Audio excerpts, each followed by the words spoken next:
नमस्कार मित्रांनो, मी अंकुश कोंडेकर आणि तुमचं खूप खूप स्वागत आहे आपल्या झटपट इन्फो या यूट्यूब चॅनलवरती, जिथे तुम्हाला मिळते प्रत्येक सरकारी योजनांची माहिती, तीही झटपट आणि अचूक। तर मित्रांनो, आजची झटपट इन्फो खास पशुपालक बांधवांकरता आहे। एक जबरदस्त संधी तुमच्या दारात आलेली आहे। पशुसंवर्धन विभागामार्फत जी नाविन्यपूर्ण योजना दरवर्षी राबवली जाते, त्या योजनेसाठी ऑनलाईन अर्ज भरणं सुरू झालेलं आहे। होय, तुम्ही बरोबर ऐकलेलं आहे। ही योजना म्हणजे तुमच्यासाठी एक सुवर्ण संधी आहे। या योजनेअंतर्गत तुम्हाला काय काय मिळू शकतं, तर व्हिडिओ पूर्णपणे व्यवस्थित पहा। तर या योजनेअंतर्गत तुम्हाला 10 शेळ्या आणि 1 बोकड किंवा 10 मेंढ्या आणि 1 मेंढा एवढंच नाही तर 2 म्हशी किंवा 2 गायी सुद्धा या योजनेमध्ये तुम्हाला मिळू शकतात। सगळ्यात महत्त्वाची गोष्ट म्हणजे यावर तुम्हाला मिळणार आहे तब्बल 75% अनुदान। तर मित्रांनो, अर्ज भरण्याची मुदत तुम्हाला लक्षात ठेवायची आहे। 3 मे 2025 पासून तर 2 जून 2025 पर्यंत तुम्ही ऑनलाईन अर्ज सादर करू शकता। अनेकदा काय होतं की ज्यांना या योजनेबद्दल माहिती असतं ते पटापट फॉर्म भरतात आणि या योजनेचा लाभ घेतात, परंतु बरेच असे शेतकरी मित्र आहे किंवा इतर जी व्यक्ती आहे त्यांच्यापर्यंत ही माहितीच पोहोचत नाही आणि ते या लाभापासून वंचित राहतात। पण आता झटपट इन्फो आहे ना, तर तुम्हाला कोणतीही संधी वाया जाऊ देणार नाही। म्हणूनच जर तुम्ही अजून देखील आपल्या चॅनलला सबस्क्राइब केलेले नसेल आणि आपल्या चॅनलवरती जर तुम्ही नवीन आला असाल तर सर्वात आधी चॅनलला सबस्क्राइब करा आणि हो, बाजूची जी बेल आयकॉन आहे ते सुद्धा दाबायला विसरू नका, जेणेकरून येणारी नवीन माहिती तुमच्यापर्यंत सर्वात आधी पोहोचेल। तर मित्रांनो, आजच्या व्हिडिओमध्ये आपण खास करून 10 शेळी आणि 1 बोकड या योजनेचा ऑनलाईन अर्ज कसा करायचा याची A to Z माहिती घेणार आहोत आणि तेही अगदी सोप्या पद्धतीने हा तुम्ही अर्ज सादर करू शकता। तुमच्या स्मार्टफोनवरून किंवा तुमच्या घरातल्या लॅपटॉप किंवा कॉम्प्युटरवरून अगदी आरामात हा अर्ज भरू शकाल आणि सगळी प्रक्रिया मी तुम्हाला स्टेप बाय स्टेप समजून सांगणार आहे। त्यामुळे हा व्हिडिओ नक्की शेवटपर्यंत पहा आणि कुठलीही स्टेप तुमच्याकडून सुटायला नको, कारण अर्ज भरताना छोट्या छोट्या गोष्टी सुद्धा खूप महत्त्वाच्या असतात। चला तर मग अजिबात वेळ न घालवता थेट पाहूया की ऑनलाईन अर्ज कसा भरायचा। चला मित्रांनो, सुरू करूया व्हिडिओला। तर मित्रांनो, व्हिडिओमध्ये पुढे जाण्याच्या अगोदर सर्वात अगोदर या योजनेकरता तुम्हाला काय काय कागदपत्रे लागणार आहे, तर सर्वात पहिलं महत्त्वाचं डॉक्युमेंट म्हणजे तुमचं आधार कार्ड। जे व्यक्ती फॉर्म भरत आहे त्याचं आधार कार्ड या योजनेकरता लागणार आहे। त्यानंतर तुमचा एक पासपोर्ट साईज फोटो आणि एक कोऱ्या कागदावरती सही। त्यानंतर तुमचं रेशन कार्ड। रेशन कार्डमध्ये जेवढे नाव तुमच्या लिस्टमध्ये आहे त्या सर्व कुटुंबातील व्यक्तींचे आधार कार्ड हे डॉक्युमेंट तुमच्याकडे असायला पाहिजे जेव्हा तुम्ही फॉर्म भरता त्यावेळी। चला आता पाहूया की फॉर्म कसा भरायचा। तर मित्रांनो, या योजनेकरता अर्ज सादर करण्याकरता तुम्हाला सर्वात अगोदर गुगलमध्ये यायचं आहे आणि गुगलमध्ये इथे तुम्हाला टाईप करायचं आहे AH-MAHA-BMS।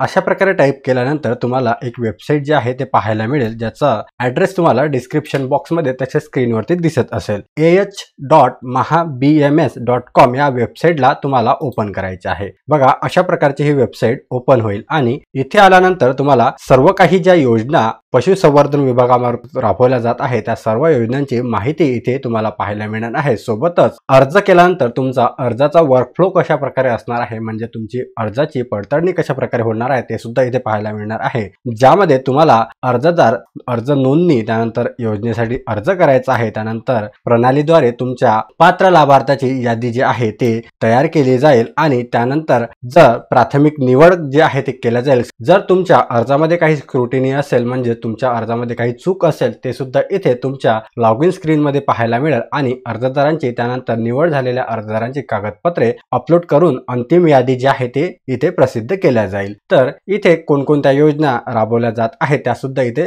तुम्हाला पाहायला मिळतात। राज्यस्तरीय आणि जिल्हास्तरीय अशा 2 प्रकारच्या योजना इथे राबवल्या जातात, ज्यामध्ये दुधाळ गाई म्हशी वाटप करणे, शेळी व मेंढी वाटप करणे अशा प्रकारचे योजना यामध्ये राबवल्या जातात। तुम्हाला संपूर्ण इन्फॉर्मेशन पाहिजे असेल तर इथे अधिक माहिती पहा यावरती क्लिक करून तुम्ही संपूर्ण माहिती जी आहे ते पाहू शकता आणि या सर्व योजनांची माहिती घेऊ शकता। तर तुम्हाला आता ज्या योजनांकरता अर्ज सादर करायचा आहे, तर इथे तुम्हाला बघा अर्जदार नोंदणी हे ऑप्शन पाहायला मिळेल। तर या अर्जदार नोंदणी या ऑप्शनवरती तुम्हाला क्लिक करायचं आहे आणि जे स्टार मार्क आहे त्याला सर्व इन्फॉर्मेशन तुम्हाला इथे भरायची आहे। तर बघा, अर्ज सादर करण्यापूर्वी तुमच्याकडे तुमचा पासपोर्ट साईज आकाराचा 80 KB पेक्षा एक फोटो JPG, PNG या फॉर्मॅटमध्ये असायला पाहिजे आणि तुमची सही एका कोऱ्या कागदावरती 40 KB पेक्षा कमी असायला पाहिजे, ते सुद्धा JPG PNG या फॉर्मॅटमध्ये असायला पाहिजे। त्यानंतर तुम्हाला इथे तुमचं आधार कार्ड टाकायचं आहे। त्यानंतर इथे तुमचे जे सध्याचे वय आहे ते टाकायचे आहे। आधार कार्ड प्रमाणे तुमचे पहिले नाव आणि त्यानंतर वडिलांचे किंवा पतीचे नाव इथे टाकायचे आहे। त्यानंतर आडनाव तुम्हाला इथे टाकायचं आहे। इथे तुम्हाला तुमचं जेंडर सिलेक्ट करायचं आहे, मोबाईल नंबर टाकायचा आहे, ईमेल ID असेल तर टाकायची आहे किंवा हे ऑप्शनल आहे। त्यानंतर इथे तुम्हाला तुमचा जिल्हा निवडायचा आहे, जसे की तुम्हाला तुमचा जो जिल्हा येत असेल तो जिल्हा निवडायचा आहे। त्यानंतर इथे तालुका निवडायचा आहे आणि इथे गाव निवडायचं आहे। त्यानंतर तुम्हाला इथे तुमचा जात प्रवर्ग जो आहे तो निवडायचा आहे। अनुसूचित SC किंवा ST जर येत असाल तर पहिलं ऑप्शन, त्यानंतर सर्वसाधारण करता जे जनरल कॅटेगरीमध्ये येतात त्यांनी दुसरं ऑप्शन आणि अनुसूचित जमाती म्हणजे OBC मध्ये येत असाल तर तुम्ही हे तिसरं ऑप्शन जे आहे ते सिलेक्ट करायचं आहे। त्यानंतर तुम्हाला जात प्रमाणपत्र आहे की नाही हे सिलेक्ट करायचं आहे। त्यानंतर जर तुम्ही दिव्यांग प्रवर्गातून अर्ज सादर करत असाल तर इथे तुम्हाला यस किंवा नो करायचं आहे। त्यानंतर जर तुम्ही दारिद्र्य रेषेखालील येत आहे का ते सुद्धा तुम्हाला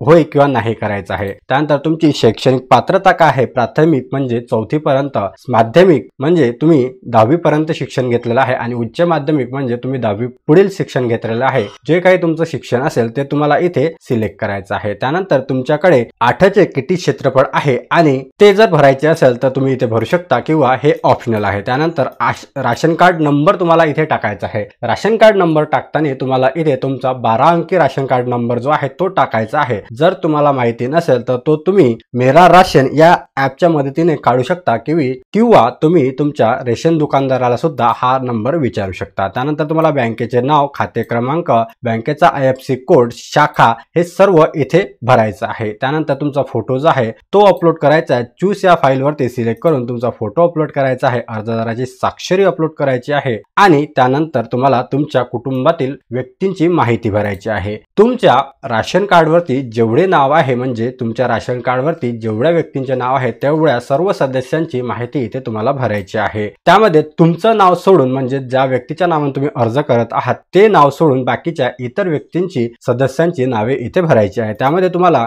जर किती पुरुष व किती महिला आहे हे तुम्हाला भरायचे, तुम्ही सोडून, अर्जदार स्वतः सोडून। जसे की इथे मी सोडून जर अर्ज सादर करत असेल तर 1 पुरुष आणि 1 महिला अशा प्रकारे तुम्हाला भरायचं आहे। त्यानंतर या दोन्ही व्यक्तींचे आधार कार्ड नंबर, त्यांची नावे, त्यांचं जेंडर इथे सिलेक्ट करायचं आहे आणि वय इथे सिलेक्ट करून बाकीचे इथे तुम्हाला नियम व अटी या टिकमार्क वरती टिक करायचं आहे आणि तुम्हाला पूर्ण अर्ज भरल्यानंतर पुढे चला या ऑप्शन वरती क्लिक करायचं आहे। सर्व माहिती भरल्यानंतर पुढे चला या बटन वरती क्लिक करायचं आहे। तुम्हाला तुमची भरलेली संपूर्ण माहिती इथे दिसेल। त्यानंतर तुमची सर्व माहिती चेक करायची आहे। त्यानंतर तुम्हाला जतन करा या ऑप्शन वरती क्लिक करायचं आहे। एक वेळा भरलेली माहिती पुन्हा तुम्ही एडिट करू शकत नाही। जतन करा या ऑप्शन वरती क्लिक केल्यानंतर तुम्हाला इथे अशा प्रकारचा मेसेज येईल, त्यामध्ये तुम्हाला आपली नोंदणी यशस्वीरित्या झालेली आहे, आपण योजनेसाठी अर्ज सादर करू शकता अशा प्रकारचा मेसेज येईल। त्यानंतर तुम्हाला पुढे चला या ऑप्शन वरती क्लिक करायचं आहे। या ऑप्शन वरती क्लिक केल्यानंतर एक नवीन विंडो जी आहे ते ओपन होईल। यानंतर तुम्हाला आता ज्या योजनेसाठी तुम्ही पात्र आहात ते सर्व योजनांची पात्रता इथे दाखवल्या जाईल। त्यामध्ये तुम्हाला सपोज जसे की शेळी मेंढी गट वाटप करता अर्ज सादर करायचा आहे तर त्याकरता तुम्हाला टिक करायचा आहे किंवा तुम्ही सर्व करता सुद्धा टिक करू शकता, परंतु 1 बाय 1 तुम्हाला अप्लाय करायचं आहे। ते कसं करायचं ते सुद्धा मी तुम्हाला सांगतो। तर बघा, सर्वात अगोदर आपण अप्लाय करूया जिल्हास्तरीय शेळी मेंढी गट वाटप करता। तर यावरती मी क्लिक केलेलं आहे आणि यावरती क्लिक झाल्यानंतर बघा राज्यस्तरीय सुद्धा सिलेक्ट झालेलं आहे। तुम्ही दोन्ही याच्यासाठी सिलेक्ट करू शकता। त्यानंतर तुम्हाला इथे खालील माहिती जी आहे ते भरायची आहे। त्यामध्ये अर्जदार महिला बचत गट आहे की नाही, असेल तर होय, नसेल तर नाही। अर्जदार भूमी आहे का, असेल तर होय, नसेल तर नाही। त्यानंतर दारिद्र्य रेषेखालील आहे का, अर्जदार सुशिक्षित बेरोजगार आहे का। जरी तुम्ही बेरोजगार असाल तरी सुद्धा तुम्ही होय केलं तर तुम्हाला इथे असल्याचा जो स्वयंरोजगार केंद्रात नोंदणी असल्याचा जो नंबर आहे तो टाकायचा असतो। जर असेल तर तुम्हाला इथे होय करायचं आहे किंवा नसेल तर नाही करायचं आहे। त्यानंतर अर्जदाराच्या मालकीची स्वतःची शेतजमीन आहे का, असेल तर होय, नसेल तर नाही करायचे आहे। त्यानंतर अर्जदाराकडे 4 पिके घेण्यासाठी सिंचन व्यवस्था आहे का, असेल तर होय, नसेल तर नाही करायचे आहे। त्यानंतर इथे अर्जदाराकडे सध्या उपलब्ध असलेला पशुधनाचा तपशील विचारलेला आहे, जसे की गाय, म्हैस, शेळ्या, मेंढ्या। जर तुमच्याकडे यापैकी काहीही नसेल तर प्रत्येक याच्यात तुम्हाला 000 अशा प्रकारे टाईप करायचं आहे। त्यानंतर तुमच्याकडे अर्जदाराकडे मेंढ्या किंवा शेळी याकरता वाडा उपलब्ध आहे का, असेल तर होय, नसेल तर नाही करायचं आहे। आणि प्रशिक्षण घेतलेले आहे का शेळी मेंढी पालनाचे, त्याकरता होय किंवा नाही करायचं आहे। त्यानंतर अर्जदार हिस्सा स्वतः उभारणार आहे का अथवा बँकेचे कर्ज घेऊन उभारणार आहे का, हे तुम्ही इथे स्वतः किंवा बँक कर्ज हे तुमच्या मनाने तुम्हाला जे करायचं आहे ते तुम्ही इथे स्वतः किंवा बँक कर्ज सिलेक्ट करू शकता। जर तुम्ही बँक कर्ज सिलेक्ट केला तर तुम्ही कोणत्या बँकेचा लोन घेणार आहात ते सुद्धा इथे टाकायचं आहे आणि संपूर्ण इन्फॉर्मेशन भरायची आहे। त्यानंतर मागील 3 वर्षात तुम्ही या योजनेचा लाभ घेतलेला आहे का, जर घेतला असेल तर हो करायचं आहे किंवा नाही करायचं आहे। त्यानंतर तुम्ही कुठल्याही नोकरी पदावर आहे का, तर ते इथे होय किंवा नाही करायचं आहे। तुमच्या घरामध्ये 2001 नंतर तिसरे अपत्य जन्माला आलेले आहे का, जर असेल तर हो करायचं आहे, नसेल तर नाही करायचं आहे। तुम्ही ग्रामपंचायत मध्ये, तुम्ही महानगरपालिका, नगरपालिका, नगर परिषद इत्यादी मध्ये जर रहिवासी असाल तर तिथे तुम्हाला होय करायचं आहे आणि जर तुम्ही ग्रामपंचायत मध्ये नगर रहिवासी असाल तर हे तुम्हाला नाही करायचं आहे। त्यानंतर तुम्हाला या योजनेअंतर्गत जर तुमचा अर्ज सिलेक्ट झाला तर तुम्ही 1 महिन्याच्या आत कालावधीत शेळी मेंढी गट खरेदी करणार अशी हमी देत आहे, याला होय करायचं आहे। आणि खाली तुम्हाला यायचं आहे आणि नियम व अटी यावरती टिक करून पुढे चला या ऑप्शन वरती क्लिक करायचं आहे। त्यानंतर तुमचा संपूर्ण फॉर्म जो आहे तो इथे दाखवला जाईल आणि यामध्ये जर काही बदल करायचा असेल तर तो तुम्ही बदल करू शकता। तुम्हाला फॉर्म संपूर्ण चेक करून घ्यायचा आहे आणि जर बदल नसेल तर जतन करा या बटन वरती क्लिक करायचं आहे। त्यानंतर एकदा अर्ज केलेला फॉर्म कुठल्याही प्रकारचा बदल करता येणार नाही। यामध्ये अशा प्रकारचे इथे तुम्हाला नोटिफिकेशन दिलेली आहे। जर तुम्हाला बदल करायचा असेल तर तो तुम्ही करू शकता आणि नसेल करायचा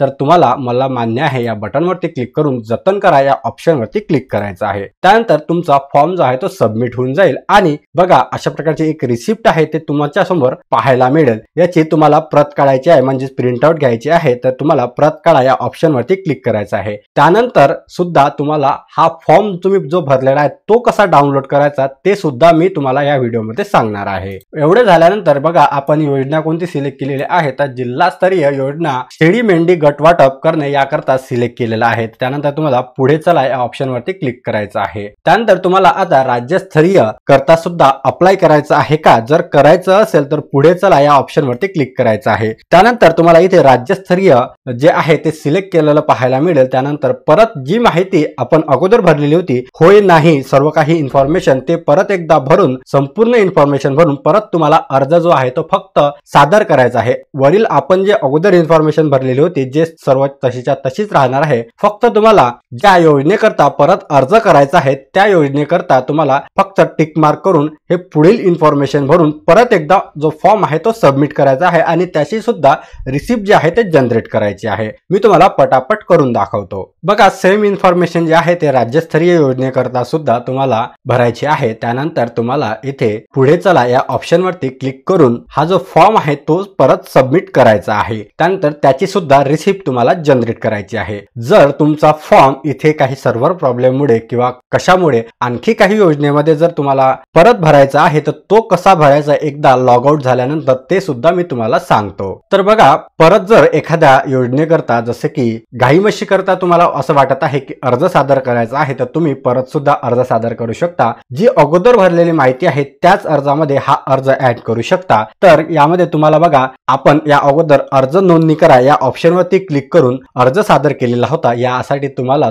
आता यानंतर तुम्हाला योजनेसाठी फक्त अर्ज सादर करायचा असेल, अगोदरच रजिस्ट्रेशन झालेलं असेल तर तुम्हाला योजनेसाठी अर्ज सादर करा या टॅब वरती क्लिक करायचं आहे। इथे तुमचा आधार कार्ड क्रमांक लिहायचा आहे आणि इथे पासवर्ड टाकायचा आहे। आधार कार्ड क्रमांक प्रत्येकाला माहिती असतो, तो इथे टाकल्यानंतर पासवर्ड बघा तुम्हाला माहिती नसेल तर पासवर्डमध्ये तुम्हाला जो तुम्ही मोबाईल नंबर फॉर्म भरतेवेळी टाकलेला होता त्याचे शेवटचे 6 अंक टाकायचे आहे. लक्षात ठेवा, पहिले 4 अंक सोडून शेवटचे 6 अंक हा तुमचा इथे पासवर्ड असणार आहे. त्यानंतर बघा तुमचा फॉर्म जो आहे तो परत अशा प्रकारे ओपन होईल. काही मिस्टेक जर झाली असेल तर किंवा काही सर्व्हर प्रॉब्लेममुळे तुमचा फॉर्म सबमिट झालेला नसेल तर परत तुम्ही दुसऱ्या जसं की दुधाळ गाई म्हशीसाठी अर्ज करायचा असेल तर त्यासाठी सुद्धा अर्ज करू शकता. जसे इथे सिलेक्ट करून बाकीची इन्फॉर्मेशन तुम्हाला सेम भरायची आहे. होय नाही मध्ये सर्व इन्फॉर्मेशन भरायची आहे आणि त्यानंतर तुम्हाला पुढे चला या बटनवरती क्लिक करून तुमचा जो फॉर्म आहे तो सबमिट करायचा आहे.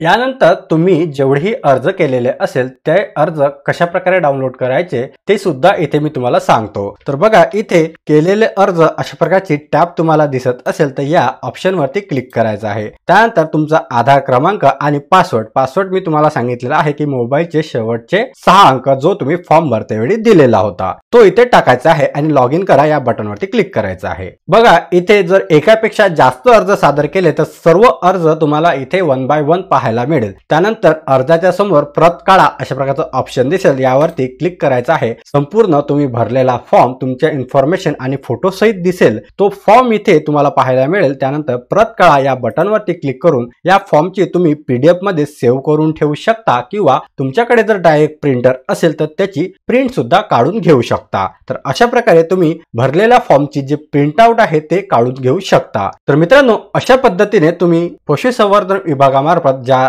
योजना राबवल्या जात आहे त्याकरता अर्ज सादर करू शकता. अर्ज सादर करतेवेळी तुम्हाला काही अडचण येत असेल तर मला तुम्ही कमेंट बॉक्समध्ये कमेंट करू शकता. त्यावरती मी तुम्हाला नक्की सोल्युशन प्रोव्हाइड करेल आणि अशाच प्रकारचे नवनवीन व्हिडिओ मिळवण्याकरता चॅनलला सबस्क्राईब करायला विसरू नका.